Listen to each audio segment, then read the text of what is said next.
Chích mà xin tròn ngoáy tập tròn chích nàng ai bà trông nào là bà trông nào làm he thì hãy xoay quanh ta lơ nấy gây mà xài riêng trên răng thả ta lắp ra Giêsu lắp chiếc tầm bon Jericho bằng căn bọn ấy ta này kia chu huy nuôi ở mỏ bằng sai chê bằng chi quan vùng riêu phi chỉ kia rong nơi này chơi quanh ra Giêsu vùng bằng chi để là màu sao bây giờ là ấp đi để mà bằng chi đi quen Puri sai chê chót panat chỉ hao tập lơ tầm si cà mua kề gơ say ra Giêsu giờ là bằng hắn căn ta này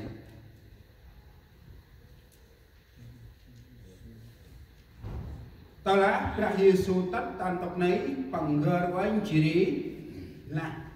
hơi sa chê chưa hôm cơn giờ là nà ơi cướp mà cúp tầm nghi mày sa chê chưa ro chỉ ramma krom ra Giêsu ấp ni sang nào nấy chỉ ngồi bút chụp suy chỉ là bằng ai hành cúp tầm nghi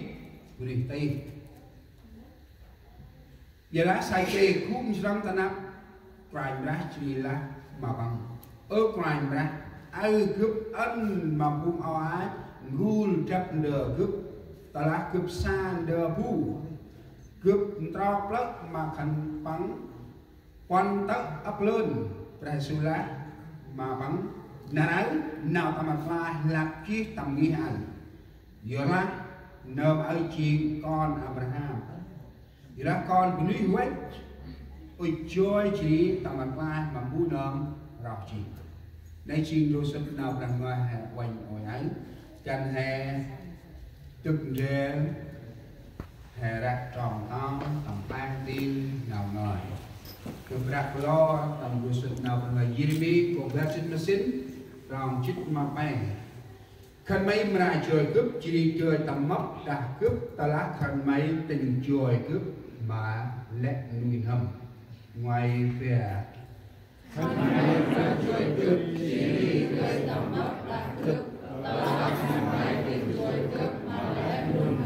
hãy đặt nào cũng nách động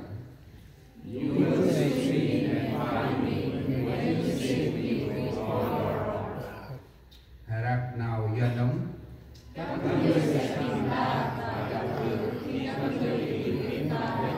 hãy tâm ngạc riêng của tớ vì cực bù sò lạc quay mà đang đủ bước quay mà history con trả hình quay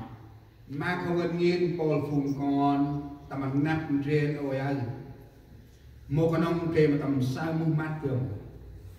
hết ích tầm mốc tầm ăn nắp trên ích ít nào hay quay ra nó là quay ra trong con vùng bờ đi bất bơi tìm biết ai bà mà bồn phùng con chân quanh ra tươm đông nào rác mày tầm bung cơ con pa thi ẩn to ra qua rập chặt nơi mầm phun cho còn lan mày cặp giác chỉ kịp tới bán sắp trơn nhột rác tầm nguyên hầm bồn phun con nào mọi người trình đờ xa đi hiện xa đông ốc tin đờ xa mà ngày sắc ắt ngầm xoan hiện rồi ghen một ai ước quanh ra hiện bị xa nào mấy người chừng nào người đi xem màu huyên bồn phùng gò cặp con hiện mình hiện huyên bạc mai ôi à mình hiện màu huyên bạc mai áp nam hiện ăn sóc trơn nào mấy người thì bạc kể mà nào mấy người chiên play hòn quanh mà tay nào quanh ra bước xong giờ xem cô trong tâm tin bước lạc quay mà bay đánh ra nu chả lẽ nằm mà còn phải Jesus Amen là quá tao tai đây riêng nào là người ngát tầm hồi ăn trong tao ăn mà hè Jeremy của ba xin mà xin tròn chích mà bay từ bên này mồm hè đóng cực mà ăn năng ai thân đi quầy tăng đi quầy say và bò đông chụp ăn còn tròn à mà bự tầm đồ sốt Jeremy hè say nào ngoài rạng cát mà ngoài bước lo Jeremy như là môn này bọn là Israel khẩn bằng mà hôm chui quanh ra ô khẩn bằng hôm chui quanh ra ô đi quanh năm thì như mình các bọn là Israel về mà khẩn bằng kít nào tình chui quanh ra nào bằng là khẩn mấy mà lại chui cướp chỉ đi chơi tầm mất đặc cướp tôi là khẩn mấy tình chui cướp mà lại mình không nào quanh ra tón tôi là hai tình chui quanh ra mà ta mất đã quanh ra môn nào ó chỉ nào bằng là ta là khăn máy tình chưa cướp mà lẽ như không hai tình chưa quanh ra thì hèm là mất quanh ra hay cho ý buộc nào hay tình ra đang ai phần đi họ sao chi tầm cực hôi tại group này ý nào ít ý hành các riêng rồi ấy ý buộc nào hay tình mất sâu quanh ra tâm nào ít nè dần là gặp thấy Chúa trong nếp sống mới mất sâu quanh ra tâm nào ít nè một anh ra của mình là hay sao nào coi pri tầm sai chê ở đấy sai chê chỉ tu về vùng bòn lan như ra chỉ bằng tên này chịu buồn quanh ra history han tắt ta bòn Jericho ta bọn Jericho này trình hệ sao nào coi tri Elon mà bọn là Israel khẩn bằng lắc tầm nét rằng đủ to bọn này trình bọn tờ ngoài khẩn bằng bừa lầm Elon mà lắc tầm nét quay ra to khẩn bằng cho tầm áp tất áp ôi tầm môn này chỉ bọn Jericho lâm chỉ bọn là Israel kể một tận này to còn vì tâm mong ai đông hết sao ý bốc nào hèn đi mập sao quanh ra tầm nào đi mẹ tầm người chi hèn ra ơn rồi nổ hè cho mặc quanh ra cực mình là bà họ chốt năm bà hè làm buồn nặng xa hè cho mặc quanh ra hè ê họ tết ê họ bừng chắc có lẽ gia đình chúng ta một số gia đình chúng ta lớn lên trong gia đình tin Chúa có lúc là chúng ta chưa sanh ra gia đình cha mẹ chúng ta đã tin Chúa jadi hay sanh ra nào hay ơi chỉ đi chi mà quanh ra ơi say quanh ra tầm người đi mẹ hay nam là nào cho mỹ mỡ chiên thủ cơn nào cho tầm hay nam chiên khai lời bị mực đồng leo cha mẹ có thể là đưa chúng ta tin Chúa nhưng với cái sự trưởng thành nhận biết Chúa một cách rõ ràng chính bản thân chúng ta nào khi nào quanh rác có ra quá sốc tương quanh mà tầm người nấm chuyện áp nam hay chuyện khai lời mổ hay này là mỹ cướp mưa cướp họ cho mà quanh ra thì đang ai là nào cho này cặp hơi tông hơi ti hơi hay là ai họ chỉ thì anh là minh rể tầm gần ngoài mập sang quanh ra tầm nào ri hay chế nào ri kít dưa hay nào gặp thấy Chúa trong nếp sống mới là nếp sống biết thả mình nào ri kít dưa hay nào rồi ngoài anh nào ít mà hè mất quanh ra tầm rít chiên hè rồi ngoài anh hè như thế nào sai chê mong cả anh bằng hay sai tập tròn ngoài tròn ra ra Giêsu lắp tâm bọn Jericho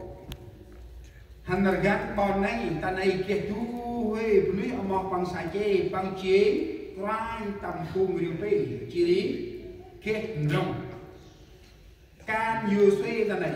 hay sai cho nên sai chế ta này nào đi chiên sai chế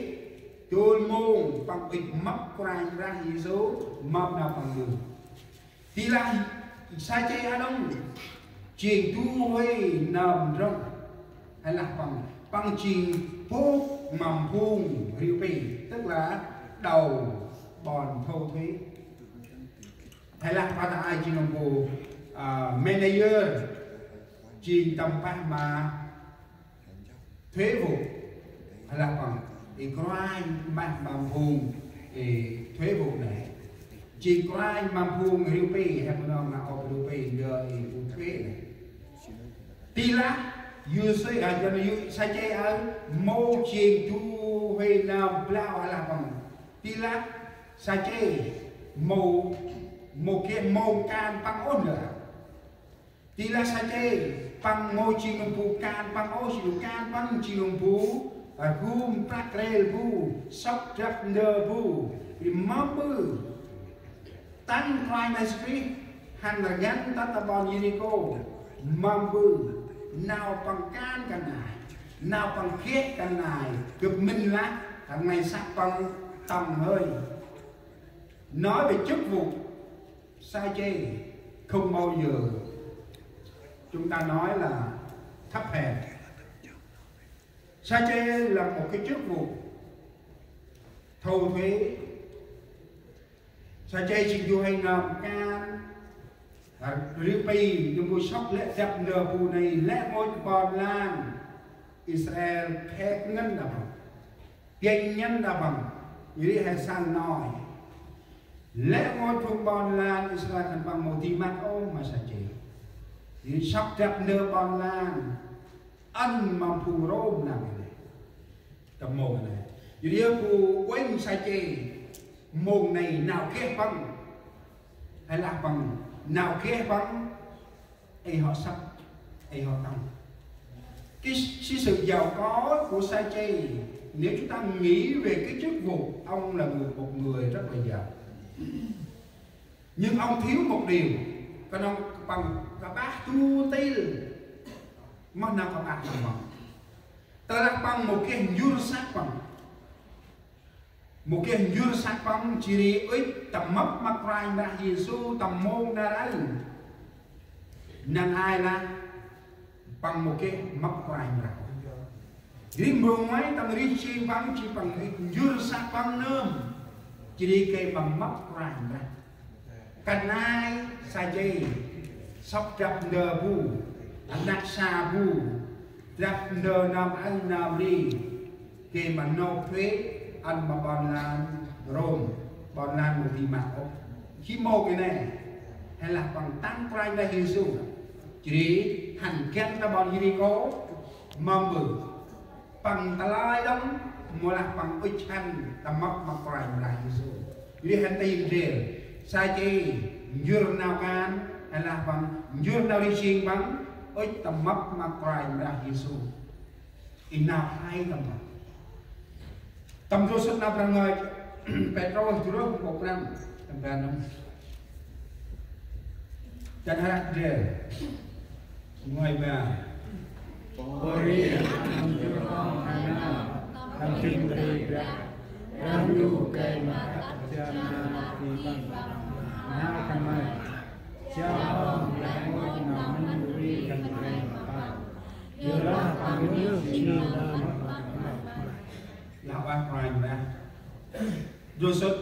Petro tu rất có pram trồng prao trồng con puri ăn dưa hom hay nó dưa hom hay nó tầm chân tì ra gần đường